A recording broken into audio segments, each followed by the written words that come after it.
Hey, it's Bronwyn here with this week's Black Mental Health is Black Health. Yeah, I might sound a little discombobulated because I'm at a conference learning how I can help you become a better you. You may even hear some strange sounds in the background because we took a break from the conference to come back to the hotel to do this, and we'll be doing night activities with the conference. But I really wanted to talk about this topic tonight. So let's get started with a few deep breaths and we're going to jump into it. So, let's get started. Breathe in, 2, 3, 4, out, 2, 3, 4.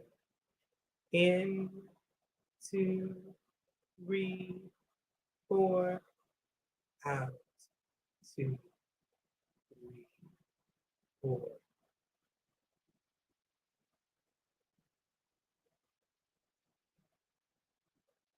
I had to get that last breath in with you just so I can have that woosah moment.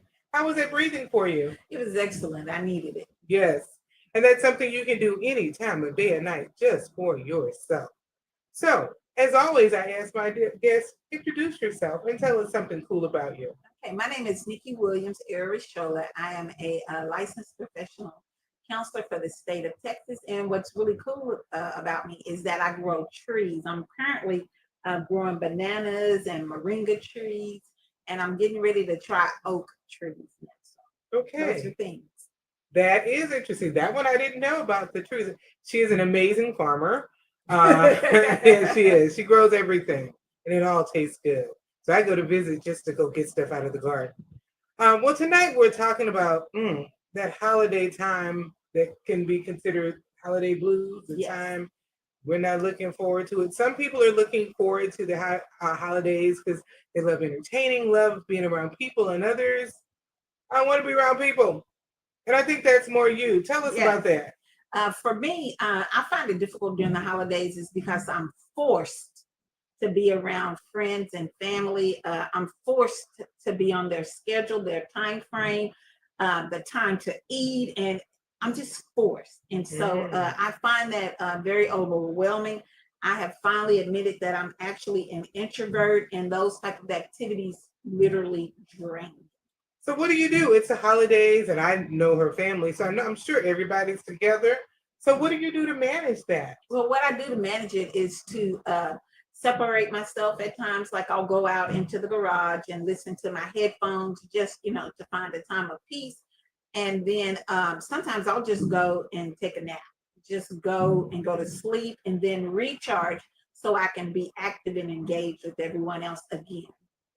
And that's a good thing. How does your family handle that?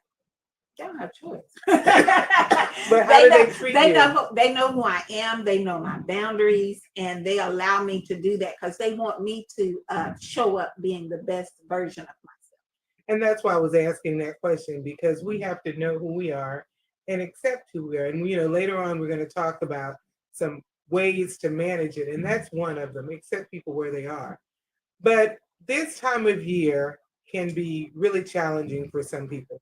Not just the holidays, it's this winter season, and there's something called seasonal affective disorder. I'll let you define it. Okay.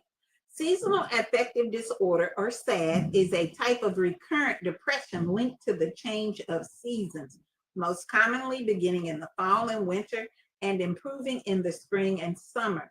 Symptoms include sadness. Before we go to the symptoms, let's Okay. talk about that definition. It comes every year for some Yes. people. And for some people, maybe some years and not. Mhm. But it is seasonal, and some people don't know why. I just feel so bad. I can't stand winter. But when fall comes around November, I'm feeling sad. I'm feeling this. I'm feeling that. Well, there is a name for it: seasonal affective disorder. And so, if you're that person that's feeling yucky, it is a form of depression. And sometimes giving a name to something and knowing you're not the only one who feels that way can be helpful. So, what are some of those symptoms? Let's talk about them as they come up. Symptoms can include sadness, low energy, changes in sleep and Ooh, wait a appetite. minute. Let's talk about that. Okay. So, we kind of hit the sadness. What was that second? The sadness, low energy, and fatigue. Okay, you want to talk about that? I'll let you have Well, that one. low energy is so what happens is, for instance, the daylight time change has changed, and we're now going into darkness sooner. And so we're no longer doing the things that we have enjoyed in the past. We're no longer getting our sunlight, our vitamin D, Mhm. the things that give us the energy and the strength to continue on. And as African Americans, we do have a deficiency of vitamin D. So it Yes. becomes even more. And so our energy is just draining. And then we also find that we get home at 6, 7 o'clock and we're going to bed because it's already dark. And so those type of things come into effect. Right, and you're sleeping, especially still in this time of year where your body is still adjusting to the time change. Yes. So you're tired. So you go to bed early, but then you wake up in the middle of the night and can't go back to sleep. So when you finally get up, you're tired because you didn't have enough sleep. It's that wheel, Cycle. and you have to kind of Mhm. balance out. So, and that causes fatigue. Yes. Another issue with the fatigue is you're not as some people are not as active, like you said in the summer. You're out in the sun, you're out doing things. You may be walking, you just do more activity, more physical activity because it's sunlight. So after work, you might have time and energy to do things outside, and you can't now. So that feeds into the fatigue. What's some more symptoms? Some more symptoms: appetite, carvings for carbohydrates, which may lead to weight. Appetite. Um, but you never thought your appetite could be affected by change in season. One of the things also to think about, we eat different foods in the winter than we do in the summer. Comfort food. And people want that warm, hearty food. Although here in Texas it is 80 degrees today, and we still feel like summer or at least late spring. Oh my gosh. But even now you're thinking about chili, stews, Hearty soups. hearty, and you don't want that in the summer. You're happier eating salads and Yes. fruits, and so even the food itself is different. Yes. And so I've just thought about the food itself is different, but when we are more tired, more doing things, maybe you're not even eating as consistently or as healthily, but you're even putting different foods in your bodies. So yeah, I'll just Holiday food. Holiday foods. And if you have a job in an office, a lot of us don't work around others. We're working remotely, but if you're in an office, they bring all the good holiday food. None of it is generally healthy. They're not bringing the veggie trays. It's the cookies. It's the holiday chocolates that are so cute. It's all these things that are not good for you. And if you don't go to the luncheon at work, one of your good coworkers might just bring. I thought about you, so I brought you a plate of donuts and cookies and sugar. Exactly. So the holidays often perpetuate negative eating choices. What else are you thinking about? Well, social withdrawing from social activities and responsibilities. What about? I'll let you talk about that Okay, one. so withdrawing from social activities. Well, I don't do a lot of driving at nighttime for me myself personally. So I'm not out like I was in the summer, hanging out with my friends, going to the park, going to a game, walking around the track. All of those activities have been limited because I don't like driving at nighttime. So for me, that is a big difference. And a lot of people are that way. They don't want to drive at night, or like you say, you feel tired because it's already dark. And they're different activities. There are more things going on a lot of times in the summer. One, more people vacation, children are from school, so there are just more even community opportunities. Yes. Fairs. Those happen in spring and summer. Yes. And so you go from a time of lots of outside activity to none. And so you are impacted because there are different things you're going to do, different opportunities, lesser opportunities for being outside, do anything. What's another one? So behavior, agitation, restlessness, and difficulty concentrating. And that really goes back to the fatigue and the tired, and you can't focus. I've talked to numerous people, professionally and personally, who are having more trouble this year with the time change. And some studies say it can take some people up to a month, 4 to 6 weeks even, for your body to adjust. So you're coming into a season where seasonal affective disorder, or SAD, can begin. Late fall, early winter. It starts, it can go all the way to spring.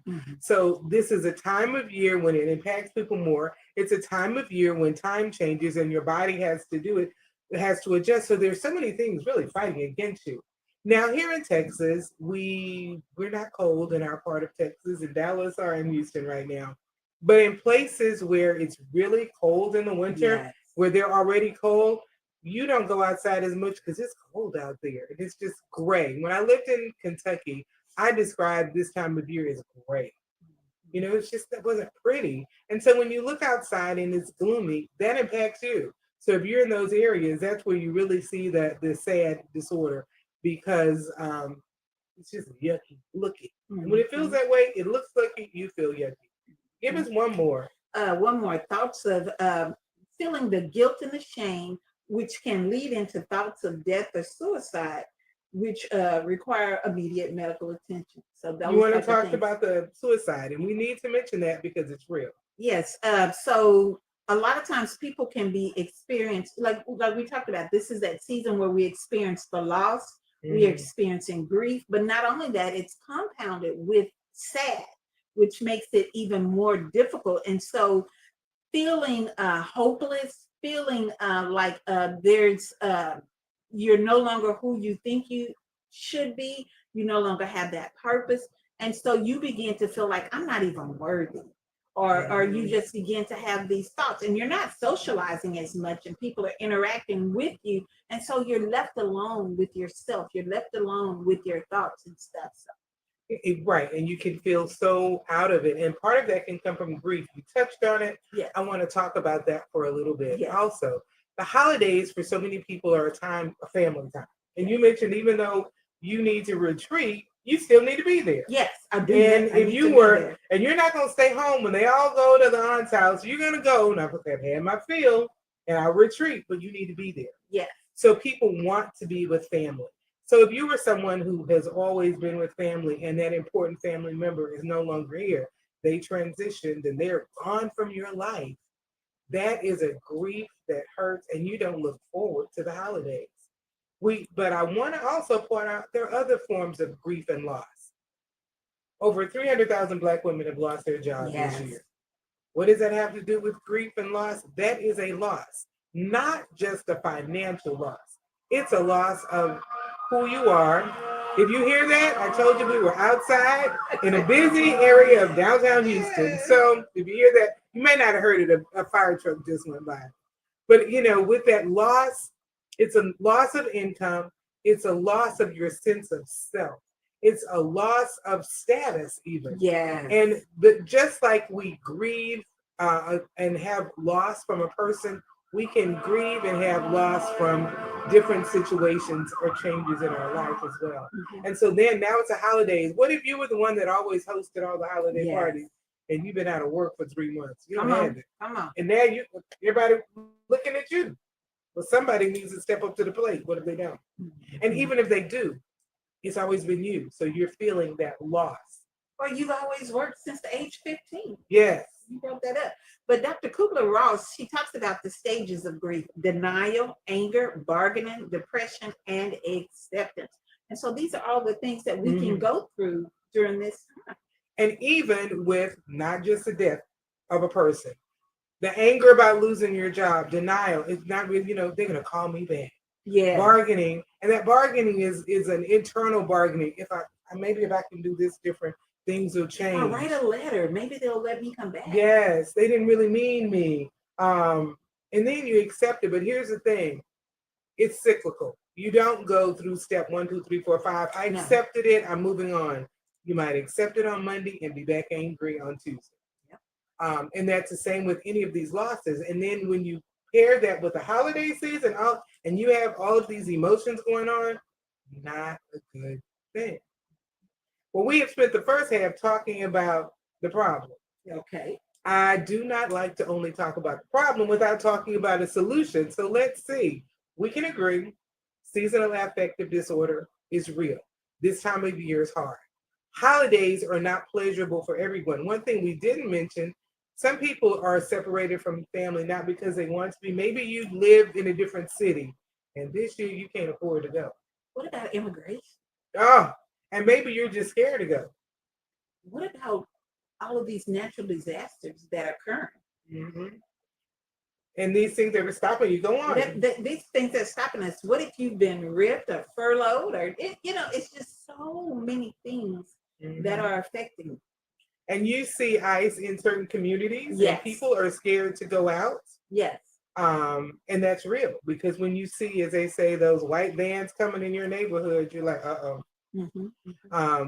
Or you know someone, or I sometimes my face just must say, talk to me. Maybe that therapist is coming through, because strangers, I can remember meeting a woman whose husband 2 weeks prior was picked up by ICE, came to his house, but waiting on him to go to work. And they've been here for 30 years. But they only took him, didn't take her. So all these things that people are experiencing, and just the fear, our society right now is scary. Living in America is cause for depression. Yeah. When you look at everything going on, the shutdown is now open, but finances are here. All these people who haven't been paid for a month, and all the people who are furloughed. I know personally and professionally people who have been laid off in this time. And it doesn't just impact them, it impacts their whole family. Exactly. So one of the things is that we talked about being positive. Yes. Is the first thing is just to acknowledge that you are feeling different.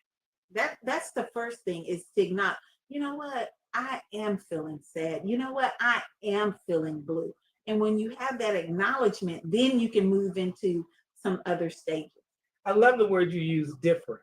I'm just feeling different, because maybe you don't have a name for it. Yes. Am I feeling sad? I feel out of sorts. And I don't know. I don't have a name for it. And that's okay. Maybe you don't. But acknowledge it. And maybe you still have your job. Maybe you are just bothered by everything going. Like I say, life in America right now. Other people don't have a job. That affects me. Or when they had the SNAP benefits, that was, how are people going to not eat? How can I help people? Yes. How can I give? That affects you. Yes. So one thing is acknowledge. I like that. Acknowledge that you're the one. I want to go back to what you said about how your family accepts this. It's just Nykki. And when she disappeared, she stayed here that long. And they're amazed. But the thing is, accept people where they are. Yes. If you have that family member who, they just act funny. They just don't want to be around. Maybe that's not that they're acting funny. Maybe they are dealing, that's their capacity. And we need to accept people where they are.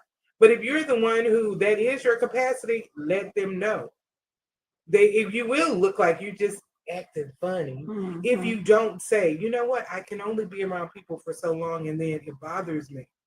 And they may or may not accept it. I've had clients I've helped them construct ways to say that when a holiday comes, they want to go, but they know they can't take it. So we've developed plans of go late, leave early, for instance. Yes. If you know that your family says be here too, and they're not going to leave till 4, show up at 3:45 and be ready to go at 4:30. And if you want to stay longer, fine. But you do what you can to function in your capability, but accept someone where they are, especially if they tell you. Or if someone is always that one that, they leave early, or they just, I don't know, ask. Don't be afraid to say, I noticed that you don't seem like you like crowds. Is it that you don't like the family? What? Don't say that. Just say, what is it about all these gatherings? Is it too much for you? Ask. Get to know where people are. I leave before dark so y'all don't get drunk. And that's another thing. That is something, another one that someone brought up this week. Yeah, I'm going to leave. I'm driving my own car because I don't want to be around those people. They drink too much and they wait till it gets late. So I will be home. I don't want to be around it. Yes. Exactly. And then the other thing is being able to set boundaries. Yes. And no is a whole sentence. And I say no is a book. Exactly. If you don't want to be part of something, say no. And when you think about the holiday season, not just family, there are all these parties and all this stuff that may be fun to somebody else, but not you. So say no. I know you have issues driving at night, but you don't even have to explain. Well, I can't drive at night.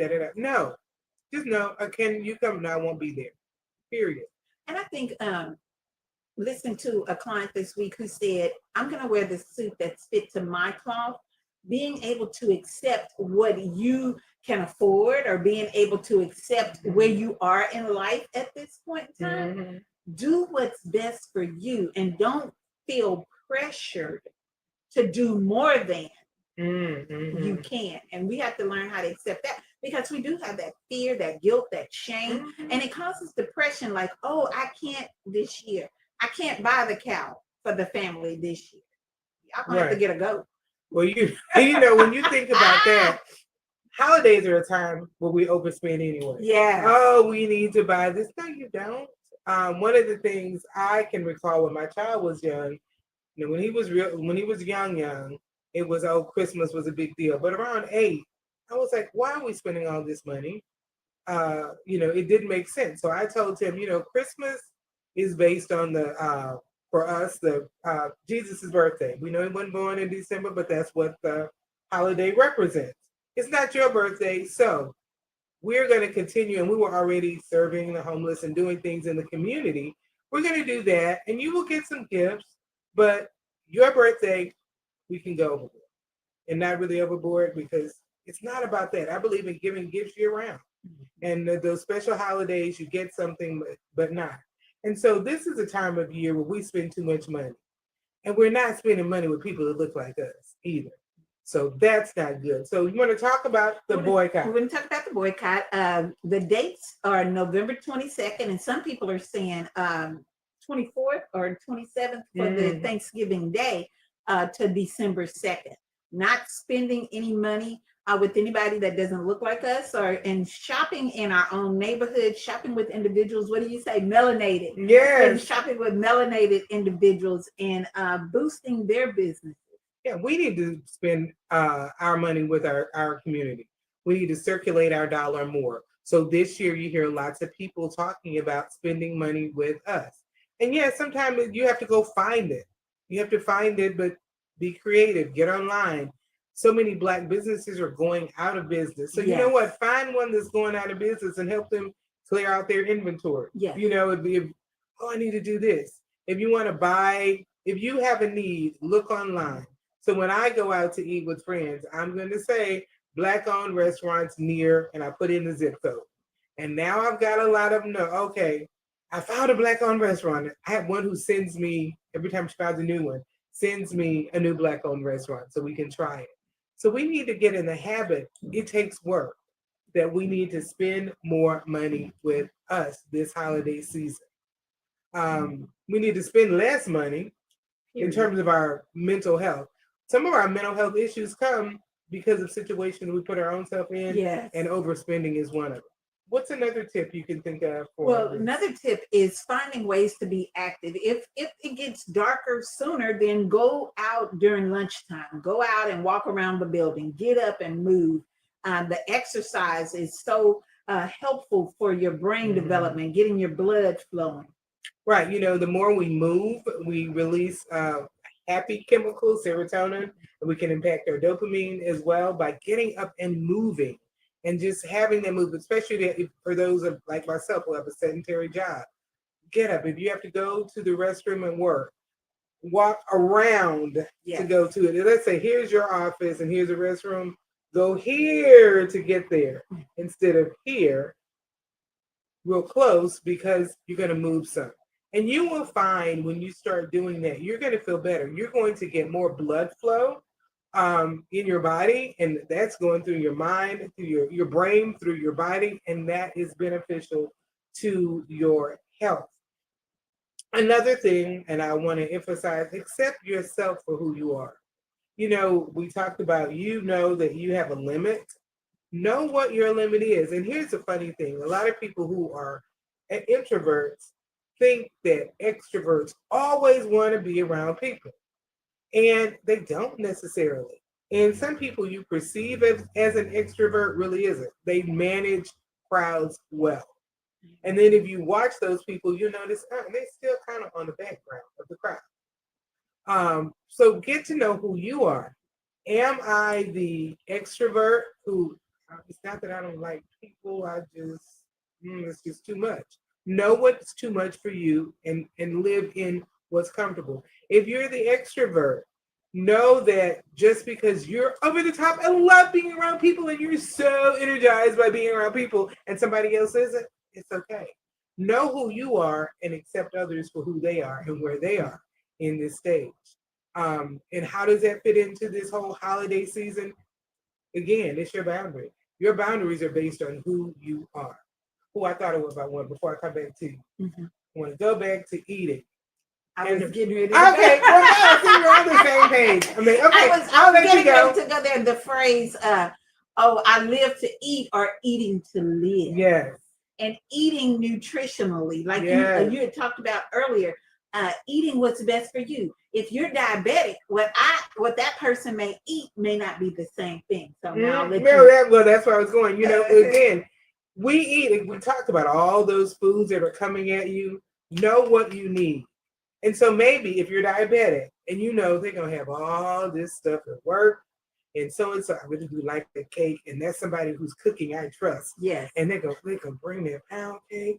It's going to be so good. Well, one, maybe you get a little taste of it, moderation.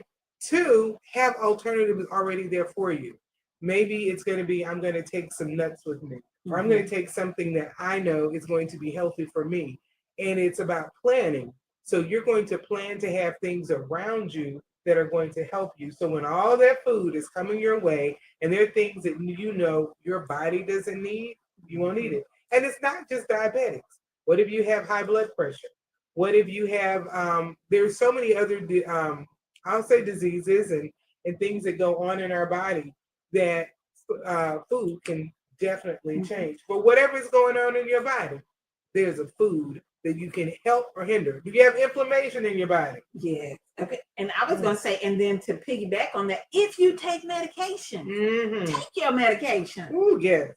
Well, see, I'm not going to take it today because I know I want to eat such and such. People will do that. Well, you know, this doesn't, my medication says I can't eat this. So I'm going to eat it and I'll take my medication later. And some medication says you're supposed to take it the same time every day. Well, you know, I normally take it in the morning, but I'm going to take it, this afternoon because we're going out to breakfast together. No. Take your medicine when you're supposed to, how you're supposed to, and eat what you're supposed to. Some medications will say you can't eat XYZ, but there are also things you can do. What is the best diet for? You know, I have lupus, I have diabetes, I have this, I have that. What foods? I have inflammation in my body. What are inflammation fighting? My cholesterol's too high. What are high fiber foods? But all of those things to say what you put in impacts everything. And all that impacts your mental health. Because when you're not feeling good, you eat the wrong food, you just don't feel good. I just like, ugh, I'm bloated, I'm this, I'm that. Because you ate the wrong thing. Oh, I'm shaking because I'm so high. Right. Or my sugar drops so low, I can't think straight. And those are things that are in your control. Yes. Final thoughts. Final thoughts, I would say consistency. Ooh, after you acknowledge what's going on and you're going through these treatment plans, be consistent in what you do. Once you figure out what is beneficial for you, continue to be consistent, because what we find is that we start out, yes, I got it. And then we just one oops or one boo-boo one day, you're off the train again, and then you're miserable. And you know, the other part of that is if you fall off the wagon, get back up. Exactly. You know, a lot of times it's, I messed up, so I might as well keep going. No, you messed up. You're human. We will mess up. We will do something we shouldn't do. You will eat 3 pieces of that pound cake, followed by 2 ribs. Like that. Don't call me out. Followed by 2 ribs and that big beautiful roll. Yes. So you may do it wrong. That's one day. Get it right the next day. And my phrase is, it is what it is. It is what it is. I did. I love those 3 pieces of pound cake. Well, as I always like to end with a challenge, a call to action. This holiday season, take care of yourself. Yes. Don't allow this season to derail you. If it does, get help. If it does, you're not the only one. And that's why we talked about even that seasonal affective disorder, knowing that this is a season, not just a holiday season that can impact you negatively, but just from a physiological point of view, as well as a holiday. So many things fight against you. Yes. Take care of you. If you need help, reach out to someone. You can start with family. If you need professional help, it's okay. Yes, Black people do go to therapy. Well, and I always end with vote, vote, vote. Be an educated voter. Amen. Stay aware of the political arena. It impacts every area of your life. Well, I am Ms. B, the Black Couch Therapist, and I'm here to help you become a better you. Enjoy your holiday season. We'll be off next Thursday because it is Thanksgiving, and I have lots of veggies and other things planned for my meal. My guests are like, okay. They're bringing the desserts, but I'm not. So I will see you week after next. Have a good Thanksgiving. So much better.